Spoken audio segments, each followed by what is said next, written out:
우울증을 앓는 아이가 있었습니다.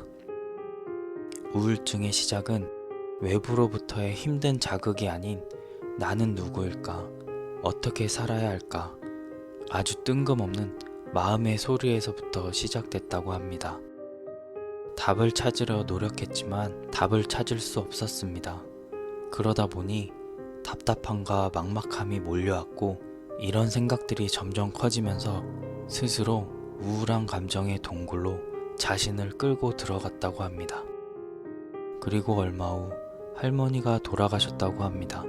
그런 우울한 감정을 앓고 있는 아이에게 할머니가 돌아가신 것은 평소보다 조금 더 큰 충격으로 다가왔고 우울한 감정은 더 커졌다고 합니다. 그 아이는 죽으면 편할까 이런 생각이 드는 단계까지 도달했습니다. 그런 와중에 할머니 49제를 치르러 한 법당에 들렸는데 실수로 날짜를 잘못 알고 갔다고 합니다.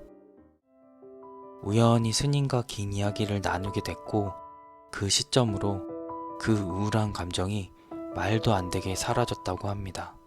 그 스님은 많은 이야기를 해주셨고 그 중에 가장 기억나는 말씀은 이렇다고 합니다. 인생은 내면의 향기가 나는 사람이 되는 과정입니다. 그 아이는 며칠 동안 내면의 향기가 나는 사람은 뭘까를 고민했고 아직도 그 답을 찾지 못했다고 합니다. 우울증을 앓던 아이는 바로 저였습니다. 나는 누구일까? 어떻게 살아야 할까? 그런 물음이 저를 우울증까지 내몰았고 다행히도 지금은 완전히 극복하였습니다. 어떻게 하면 내면의 향기가 날 수 있을까요? 저는 진짜 모르겠습니다. 수년이 흐르면 깨닫게 될 수도 있겠죠. 그렇다고 대충 살 수는 없습니다. 인생은 퍼즐과 같다. 한 번쯤 들어보셨을 것입니다. 저도 이 말에 상당히 공감하며 제 나름대로 이를 구조화하여 마음속에 각인시켰습니다. 어떻게 살아야 할지 모르겠다면 마음 깊은 곳에 아무 그림도 없는 퍼즐판이 있다고 생각해 보세요. 그럼 일단 뭐라도 채워야 하겠죠? 그렇기 때문에 이것저것 아무거나 다 실천해 보는 겁니다. 그래서 그 퍼즐판의 실천으로 얻은 퍼즐 한 개의 한 개를 툭툭 던져서 맞춰보는 거예요. 계속 하다 보면 어쩌다 운이 좋게 그 퍼즐이 자기 자리에 맞춰지게 될 겁니다. 그렇게 하나둘 자리를 잡아가면 거기서부터 하나씩 이어붙이면 됩니다. 어릴 적 퍼즐을 하던 생각을 떠올려 보세요. 하나가 자리를 잡으면 거기서부터 퍼즐을 이어붙이기가 참 쉬워집니다.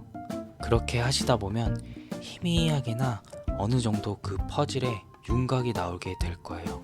저는 그 윤곽이 내가 누구인지 어떻게 살아야 하는지에 대한 방향이 되어줄 거라 확신합니다. 모르겠습니다. 제가 죽기 전에 그 퍼즐이 완성이나 될런지 윤곽이나 좀 뚜렷해졌으면 좋겠네요. 혹시 모르죠.